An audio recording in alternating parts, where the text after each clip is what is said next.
देश में एक तरफ सरकार अपनी उपलब्धियां गिना रही है तो दूसरी तरफ बेरोजगारी, महंगाई, भ्रष्टाचार के आरोप, किसानों और छात्रों के आंदोलन और विपक्ष के लगातार हमलों ने सरकार के सामने कई सवाल खड़े किए हैं।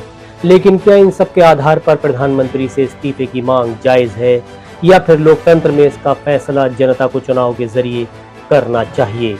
अभिवादन कबूल कीजिए लियाकत अली का द बॉटम लाइन में। 2014 में नरेंद्र मोदी जब प्रधानमंत्री बने तब देश के सामने बदलाव की एक बड़ी उम्मीद थी। भ्रष्टाचार के खिलाफ लड़ाई, रोजगार, महंगाई से राहत, विकास और एक मजबूत सरकार, इन मुद्दों ने करोड़ों लोगों को प्रभावित किया।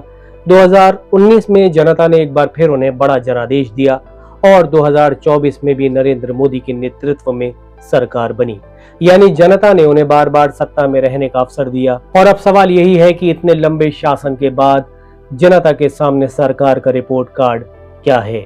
सबसे पहले बात करते हैं युवाओं की। भारत दुनिया के सबसे युवा देशों में है। लाखों युवा हर साल कॉलेज और विश्वविद्यालयों से निकलते हैं, लेकिन डिग्री मिलने के बाद नौकरी की तलाश शुरू होती है और कई युवाओं को वर्षों तक प्रतियोगी परीक्षाओं और भर्ती प्रक्रियाओं में उलझे रहना पड़ता है।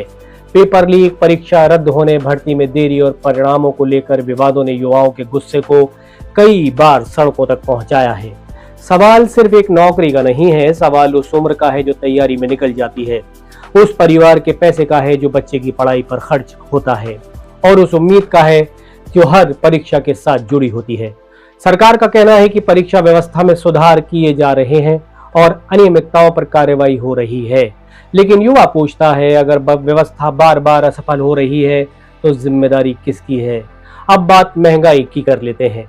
सरकार आर्थिक विकास, बुनियादी ढांचे और भारत की बढ़ती वैश्विक भूमिका को अपनी बड़ी उपलब्धियों में गिनाती है। सड़कें बन रही हैं, एक्सप्रेस वे बन रहे हैं, डिजिटल भुगतान का विस्तार हुआ है, यूपीआई ने आम जिंदगी को काफी आसान बनाया है, जन धन, आयुष्मान भारत और दूसरी योजनाओं से करोड़ों लोगों तक सरकारी सेवाएं पहुंच रही हैं। भारत की वैश्विक छवि भी मजबूत हुई है। इन उपलब्धियों को नकारा नहीं जा सकता, लेकिन विकास का असली अर्थ तब है जब उसका फायदा आम आदमी की जिंदगी में दिखाई दे। घर का राशन कितना महंगा है, बच्चों की फीस कितनी है, इलाज का खर्च कितना है, किराया कितना बड़ा है और महीने के अंत में आम परिवार के हाथ में कितना पैसा बचता है। यही वो जगह है जहां आर्थिक आंकड़ों और जमीन की हकीकत के बीच बहस शुरू होती है। अब आते हैं भ्रष्टाचार पर। 2014 में भ्रष्टाचार के खिलाफ मजबूत कार्रवाई का वादा किया गया था। सरकार आज भी दावा करती है कि भ्रष्टाचार के खिलाफ उसकी लड़ाई जारी है और डिजिटल व्यवस्था ने पारदर्शिता बढ़ाई है। वहीं विपक्ष लगातार जांच एजेंसियों के इस्तेमाल, राजनीतिक चंदे और सरकारी व्यवस्थाओं को लेकर सवाल उठाता रहा है। इन आरोपों में कौन सही है और कौन गलत, इसका फैसला आरोपों से नहीं, जांच और प्रमाण से होना चाहिए। लेकिन लोकतंत्र में एक चीज बिल्कुल स्पष्ट है, सरकार से सवाल पूछना विपक्ष का अधिकार है और सरकार का उन सवालों को जवाब देना उसकी जिम्मेदारी है। यही बात हमें किसानों के आंदोलन तक ले जाती है। कृषि कानूनों के खिलाफ किसानों ने लंबे समय तक आंदोलन किया। सरकार ने इन कानूनों को किसानों के हित में बताया, लेकिन आंदोलन इतना बड़ा हुआ कि आखिरकार प्रधानमंत्री ने राष्ट्र के नाम संबोधन में तीनों कृषि कानून वापस लेने की घोषणा की। सरकार के लिए ये एक कठिन राजनीतिक फैसला था। इसे कोई सरकार की संवेदनशीलता कह सकता है और कोई इसे आंदोलन के दबाव में लिया गया फैसला। लेकिन इस घटना ने एक बात जरूर साबित की कि लोकतंत्र में जनता की आवाज सत्ता तक पहुंच सकती है। सीएए के खिलाफ हुए विरोध प्रदर्शनों ने भी देश को लंबे समय तक राजनीतिक और सामाजिक बहस में रखा। सरकार का कहना था कि कानून भारतीय नागरिकों की नागरिकता नहीं छीनता। विरोध करने वालों की आशंकाएं अलग थीं। ये विवाद केवल कानून की धाराओं तक सीमित नहीं था, ये भरोसे का सवाल भी बन गया था। और जब नागरिक और सरकार एक दूसरे पर भरोसा खोने लगते हैं तो लोकतंत्र में तनाव बढ़ना स्वाभाविक ही है। इसी बीच संसद की कार्रवाई को लेकर भी लगातार सवाल उठते रहे हैं। विपक्ष कहता है कि उसे पर्याप्त चर्चा का अवसर नहीं मिलता। सरकार का आरोप है कि विपक्ष जानबूझकर संसद को बाधित करता है, लेकिन जब संसद में शोर बढ़ता है और चर्चा कम होती है तो नुकसान सत्ता या विपक्ष का नहीं होता बल्कि जनता का होता है, क्योंकि संसद में बैठने वाले प्रतिनिधि आखिर जनता के सवाल लेकर ही वहां पहुंचते हैं। और अब इस पूरी बहस का एक नया पहलू सामने आया है। राजनीति की भाषा। 15 अगस्त 2026 को लाल किले से प्रधानमंत्री नरेंद्र मोदी ने नक्सलवाद के संदर्भ में दिमागी नक्सल शब्द का इस्तेमाल किया। हथियारी नक्सल तो गए, लेकिन दिमागी नक्सल, ये दिमागी नक्सल मौके की तलाश में है, हिंसा अराजकता के वो रास्ते खोज रहे हैं, समाज को गलत राह पर घसीटने के लिए भांति भांति के दांव कर रहे हैं। इन दिमागी नक्सलियों को पहचानना होगा, इन दिमागी नक्सलियों को आइसोलेट करना होगा और राष्ट्र को विकसित राष्ट्र बनाने की मुख्य धारा की ओर देश की युवा पीढ़ी को जोड़ना होगा। प्रधानमंत्री का तर्क था कि नक्सलवाद केवल बंदूक से नहीं लड़ता, बल्कि उसके पीछे मौजूद विचारधारा से भी मुकाबला करना जरूरी है। सरकार के समर्थक इसे नक्सली विचारधारा के खिलाफ चेतावनी मानते हैं, लेकिन इसके बाद एक महत्वपूर्ण सवाल उठा, दिमागी नक्सल की परिभाषा आखिर होती क्या है?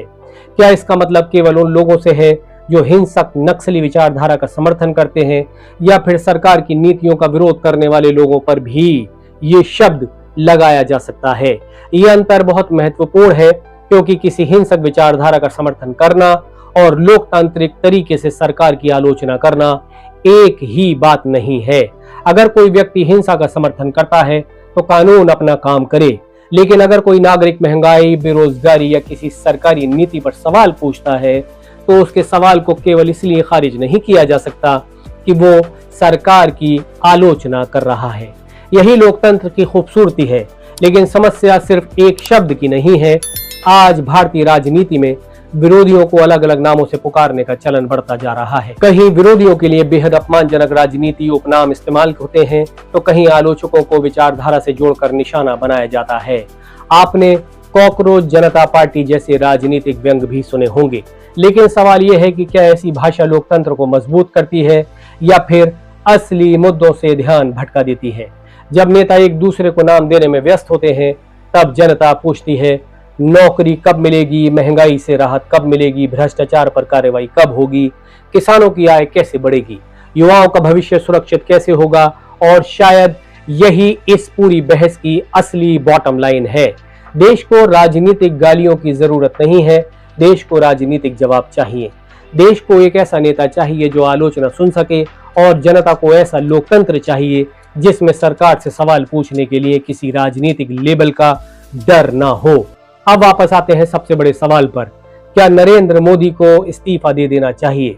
लोकतांत्रिक और संवैधानिक व्यवस्था में केवल विरोध प्रदर्शन, महंगाई या सरकार की आलोचना अपने आप प्रधानमंत्री के इस्तीफे का आधार नहीं बनते। प्रधानमंत्री तब तक पद पर रहते हैं जब तक उन्हें लोकसभा का विश्वास प्राप्त है। अगर जनता को सरकार की नीतियां पसंद नहीं है तो लोकतंत्र का सबसे बड़ा हथियार चुनाव है। लेकिन इसका मतलब ये भी नहीं कि सरकार जनता के सवालों को नजरअंदाज कर सकती है। जनादेश 5 साल की सत्ता का अधिकार देता है, सवालों से बचने का लाइसेंस नहीं देता। अगर किसान नाराज है तो उसकी बात सुनी जानी चाहिए। अगर युवा परेशान है तो उनके भविष्य का जवाब देना चाहिए। अगर मध्यम वर्ग महंगाई से दबा है तो उसकी परेशानी भी समझनी चाहिए। अगर विपक्ष आरोप लगा रहा है तो तथ्यों के साथ जवाब देना चाहिए। और अगर सरकार की कोई नीति सफल है तो उसका श्रेय भी ईमानदारी से दिया जाना चाहिए, क्योंकि निष्पक्ष राजनीति का मतलब सरकार की हर बात का विरोध करना नहीं है, और सरकार का समर्थन करना भी ये नहीं है कि उसकी हर गलती को सही मान लिया जाए। नरेंद्र मोदी आज भी भारत की राजनीति के सबसे प्रभावशाली नेताओं में से एक है। उनके समर्थकों के पास उपलब्धियों की लंबी सूची है, उनके विरोधियों के पास भी सवालों की लंबी सूची है, और शायद लोकतंत्र की खूबसूरती यही है कि दोनों आवाजें मौजूद रहें। इसलिए फैसला मेरे हाथ में नहीं है, फैसला आपका भी अकेले का नहीं है। अंतिम फैसला उस जनता का है जो वोट देती है, जो सरकार बनाती है, और जरूरत पड़ने पर सरकार बदल भी सकती है। तो क्या मोदी जी को इस्तीफा दे देना चाहिए या उन्हें अपने कार्यकाल को पूरा करके अगले चुनाव में जनता के सामने जाना चाहिए? आपकी नजर में सही जवाब क्या है? कमेंट में जरूर बताएं, क्योंकि लोकतंत्र में सबसे महत्वपूर्ण सवाल ये नहीं है कि कौन सही है, सबसे महत्वपूर्ण सवाल ये है कि क्या हम एक दूसरे की बात सुनने के लिए तैयार हैं। मैं हूं लियाकत अली, आप देख रहे थे द बॉटम लाइन, क्योंकि हर खबर के पीछे एक सवाल होता है और उस सवाल की असली बॉटम लाइन जनता तय करती है। जय हिंद।